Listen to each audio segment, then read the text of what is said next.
What's up everyone and welcome to the Draft Dynasty channel. Today we have another hidden gem. Those videos are usually pretty popular, so I decided to throw another one in there. Tristen Robins, and he's a player that I was planning to make a video hidden gem on him a few months ago, but since he was crushing the league so much toward the end, a lot of people were talking about him, so he wasn't much of a hidden gem really, so I decided to skip him. But now that I'm seeing some lists, looking at a ranking, he's in the third round on a lot of board, and I feel like it's a big mistake. This guy should be much higher, and I'm gonna try to explain why I think he's a little bit underrated. Let's take a look at his profile. So he's born mid-November, so on the older side. He's also 5'10", 174 pounds, so not the biggest guy around. He's below average in terms of size. If we take a look at his stat, he finished with 73 points and 33 goals, so pretty good season. And the most impressive stuff with him, it's really the end of the season, because he finished the last 34 games of the season with 53 points, and this is 1.55 points per game.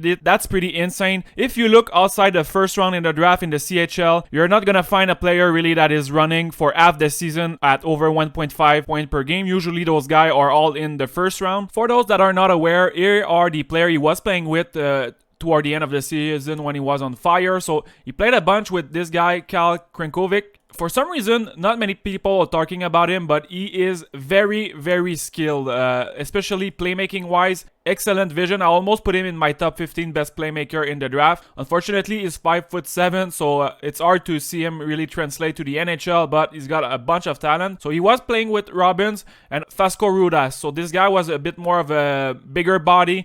He was making room for them to play on the ice because both of them are smaller. So once they put those three together, they really start crushing it. Another important thing is that whenever you're starting to look into the player stat, you always want to look into the quality of opponent they are facing, because this is huge and it's gonna impact a lot the overall production. And remember, in the Tyson Forster video, I said that if you look here, the goal against per game, we have North Bay, Niagara, Sarnia, Kingston. So those are all teams that Tyson Forster was facing quite a bit during the season, and those are the worst in the CHL in terms of goals against per game. So there are 60 teams in the CHL, and if we start to scrolling down, the best team defensively in terms of goals against, most of them are from the WHL, and this is really important to factor that in. So just to give you a better idea, Tristen Robins played 62 games this year, and 41 of those games are against those teams in red, so quote-unquote the best team defensively in the league,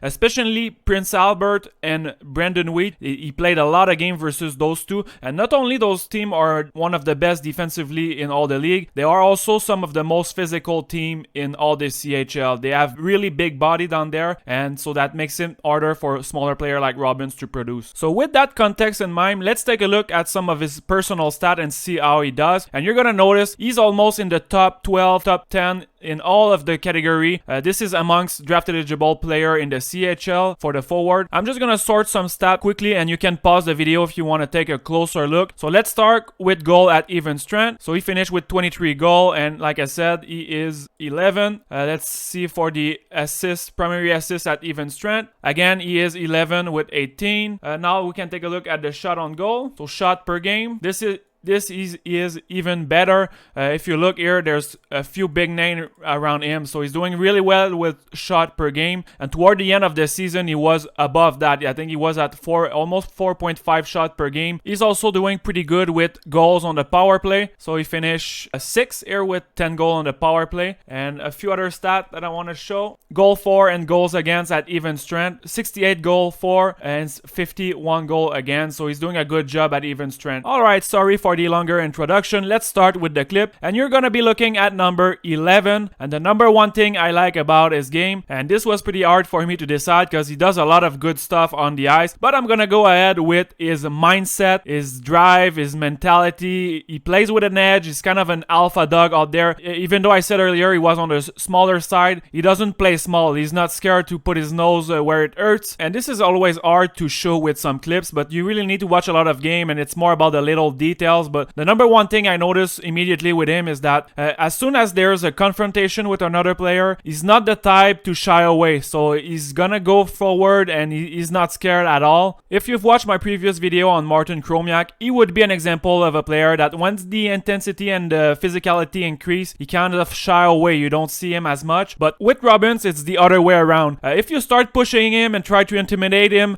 you're not gonna be able to bully him because he just has that ability to step up. And if he's mad, I've seen him plenty of time just step up in big game and take over. He can have sometimes just monster shift or just get to a quick point and take away the game. So you don't want to wake him up sometimes because he has that ability to turn the switch on and go beast mode. This is a good example of what I'm saying here. So the other player is gonna try to take away his head in the middle of the ice, and he wasn't too happy about that. But look at his body language. He went straight to the guy and talked to him. And those are the type of player that I like. If you challenge them, they're gonna rise to the occasion. They play with emotion, and look at what he's doing. The very next shift, bang, he scores his hat trick, and that's what I'm saying. He has that ability. If you try to test him, he's gonna rise and shine to the occasion. And those are just the type of player that I like. The one that are playing to win and not just to put point on the board. And there's a big difference between playing to win and just be good producer offensively. And I think he is playing for the good reason. And also in the long run, I feel like those players usually become pretty good leader in the locker room. And also they are the one that kind of outwork everyone. Because usually if you have good work ethic on the ice and you're never cheating on the ice, usually those guys are going to be working pretty hard in the gym. And they're going to be reaching their full potential more often than maybe other players that have red flags in the mental department. Alright, so let's move to the second thing I like the most about his game. And we've seen earlier in the video that he was one of the best in the CHL with shot on goal. And not only he's good at putting shot on goal, but he also has a very, very good shot. And I think it might be missing just a little bit of power, but if you're looking at in terms of quick release, accuracy,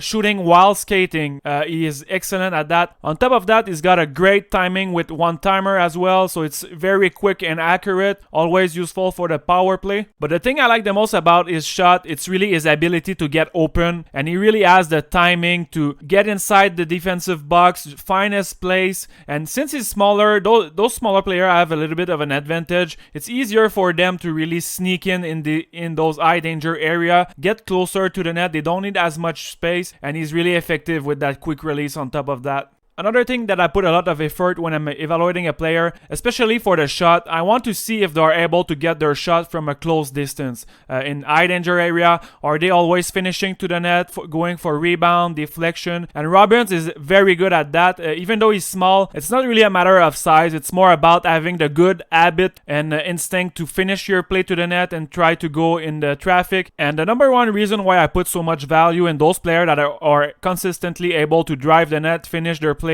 around there, scoring goal from close, is that I think in the NHL, almost all the team, their game plan is to lock down that area of the ice. So if in junior you're not able to go there really often, not able to take your shot from a close distance in junior, I think you might struggle in the NHL, and the goalie are much, much better as well. So if you're not able to get close, you're not going to score from a distance either. So it's really important. Benson loses it against Krinkovic, trying to center it. Block gets it again in front. An opportunity, they score!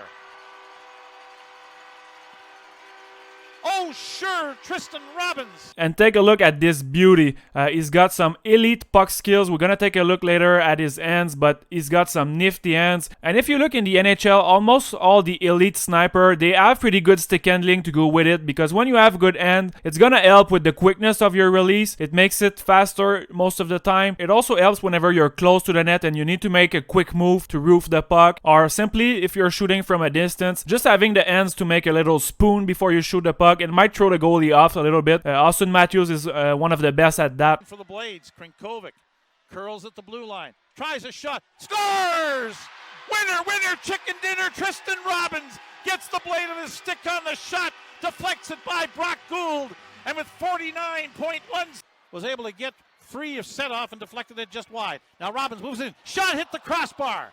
I'm not sure if you guys noticed, but he's able to score many different type of goals. So it can be a breakaway, it can be a rebound, a deflection, it can be a one-timer. Also on the power play, he's able to play both sides. So he is equally as good on his offside when he's cranking one-timer, or on his strong side when he's sniping it and distributing the puck. Jack Quinn this year is another example of a goal scorer that is able to score many different ways, and I'm just more confident with those type of guys because they have more tools, they have more tricks in their bag, and for that reason I think they're gonna be more consistent goal scorer, and also he has the volume of shot on top of that, so I think it's safe to say that he's gonna keep on scoring this year and maybe in the NHL. Let's move to his playmaking ability, and he's got a great vision. He's definitely way above average in that department, and the cool thing I like about him, a lot of the time when I evaluate player, I can tell, okay, he's clearly a shooter or he's clearly a playmaker. With him, he's kind of in between. It's hard to say because he's a really good playmaker and a really good shooter, and the fact that I struggle to label him in one category or the other, this means something to me. I think it means that he's kind of figure out the perfect balance between creating his own shot, looking for his own offense, while also trying to distribute the puck to his line mate, finding open lane. And this is extremely important because sometimes you have players that are kind of stuck tunnel vision into looking for only passes. They're not gonna look for their own shot or the other way around. For example, a guy like St-Pierre would be a guy that is sometimes tunnel vision into only playmaking. So because of that, he's gonna miss some pretty obvious shooting opportunity that he's gonna pass on them, and he's also going to be more predictable and easier to defend because you're gonna know what he's thinking. He's thinking pass most of the time, so it makes it easier to defend him versus a player like Robins where he's always keeping you guessing. You never know what's gonna hit you. Sometimes can be a pass, a snipe. You always need to be on your toes. Whenever I look into the playmaking of a player, there's a couple of things that I ask myself. The very first one would be, is the player able to make the harder pass? And what I have in mind by harder pass, it's basically the pass that are leading to prime goal scoring opportunities.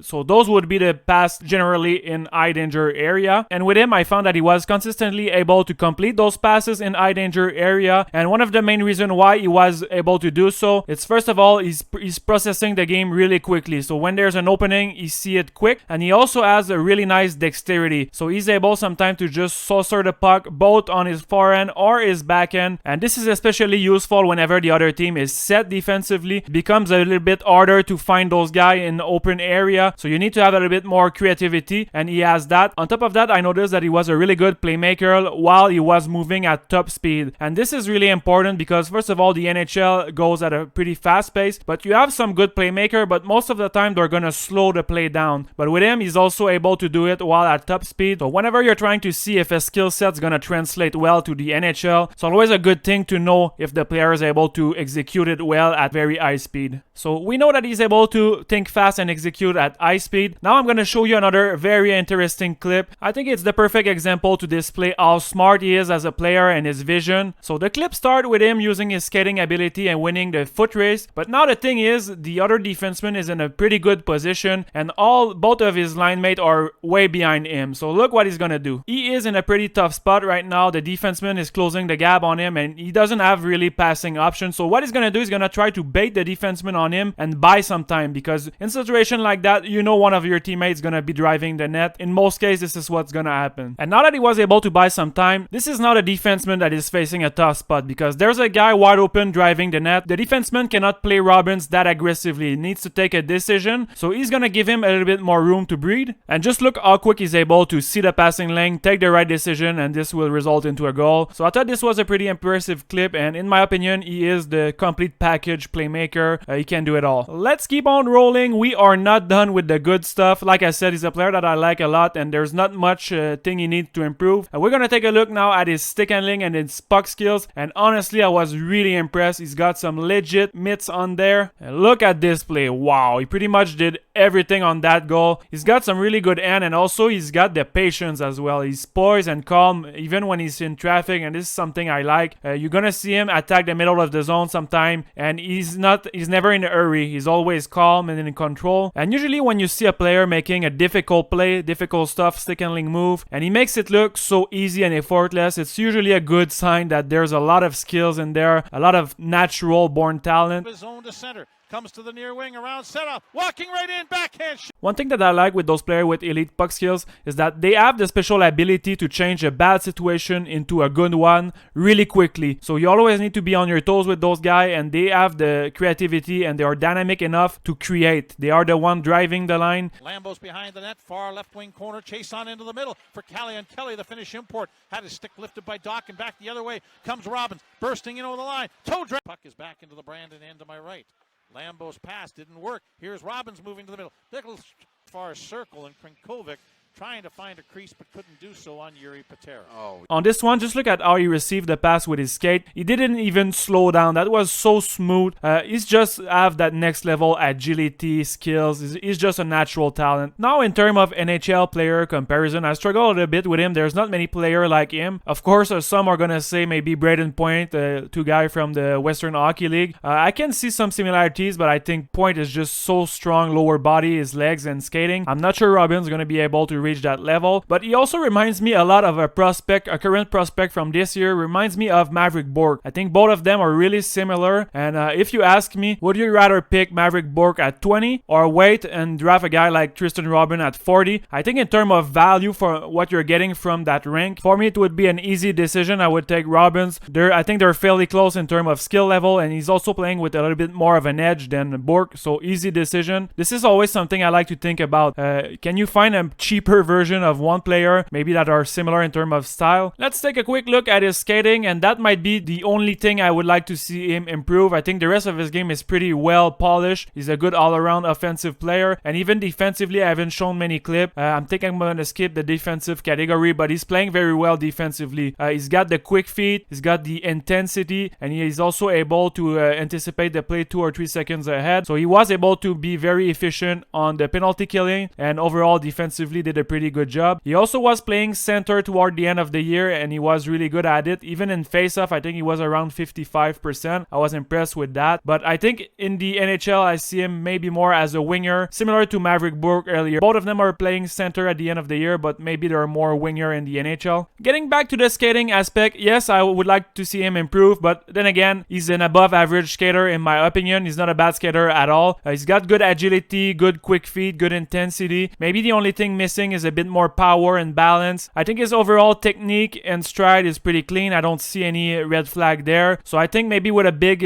off season with the virus, it's possible that we see him next year and he's gonna be much faster on the ice. And I already saw him multiple times this year beating defensemen with his speed. So it's definitely not a problem in the WHL. Anyway, on that note, we're gonna wrap the video. It's getting pretty long now, but he's a player that I really like. I just love those players with the kind of the trifecta. They have the shooting, the playmaking, and the puck skills to go with it. Those are the type of player that I like to bet on. I think they have pretty good upside, and he also has the winner mentality, at least in my opinion, so I really like to bet on those guys. Anyway, this is it for this episode. See you on the next one. It's probably gonna be a defenseman, LJ Grans.